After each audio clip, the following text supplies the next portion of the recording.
চিকিৎসা সেবার ক্ষেত্রে বর্তমান সরকারের নীতি হচ্ছে prevention is better then cure. আমরা মনে করি, বর্তমান সরকার মনে করে, মানুষকে যদি শুরুতেই রোগের উৎপত্তির কারণ এবং প্রতিকার সম্পর্কে সচেতন করা যায়, তাহলে খুব সম্ভবত সহজেই অনেক রোগেরই নিরাময় করা সম্ভব। এই প্র্যাকটিসটি ইউরোপে এখন ধীরে ধীরে শুরু হয়েছে।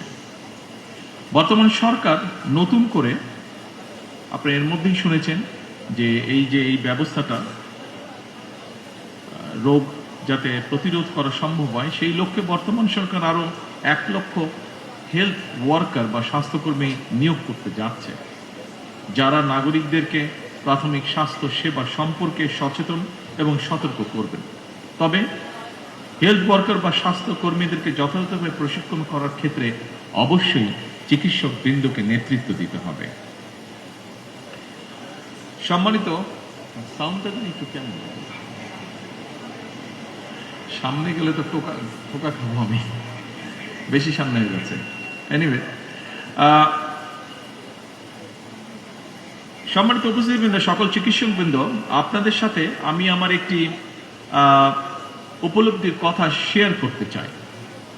কি সেটি হচ্ছে, শিক্ষার্থী কিংবা পেশাজীবীগণ রাজনীতিতে সংশ্লিষ্ট থাকবেন কিংবা কতটা থাকবেন, এটা নিয়ে বিভিন্ন মহলে একটি আলোচনা আছে।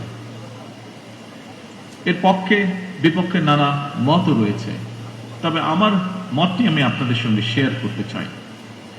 একটি গণতান্ত্রিক রাষ্ট্রে যেহেতু রাজনৈতিক সিদ্ধান্ত প্রায় সকল কাজকেই প্রভাবিত করে, সেহেতু শিক্ষার্থী, শিক্ষক কিংবা পেশাজীবী সবাই যার যার মতাদর্শ অনুসারে রাজনৈতিকভাবে সুসংগঠিত থাকবেন বা সচেতন থাকবেন, এটা কোনো অযৌক্তিক কোনো বিষয় নয়। তবে হাততালিটা একটু পরে দিন, পরের লাইনটা বলে নেই, পরের কথাটা বলে নেই, তারপরে হাততালি দিয়ে। এই তবেটাই হচ্ছে ইম্পর্টেন্ট বিষয়।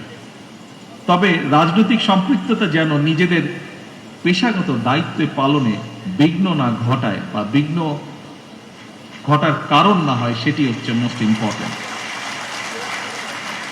এই ব্যাপারে এখানে উপস্থিত ড্যাবের সকল চিকিৎসক বৃন্দকে আমি সতর্ক থাকার জন্য আহ্বান জানাব। প্রথাগত রাজনীতির বাইরে এসে রাজনীতির গুণগত পরিবর্তন খুব সম্ভবত প্রত্যেকটি সেক্টরে সামগ্রিকভাবে সমগ্র বাংলাদেশে এখন সময়ের একটি কঠিন দাবি বা খুব স্ট্রং ডিমান্ড, এটা আমরা সকলেই সেটি অনুভব করতে পারি, বিশেষ করে 5ই আগস্টের পর থেকে।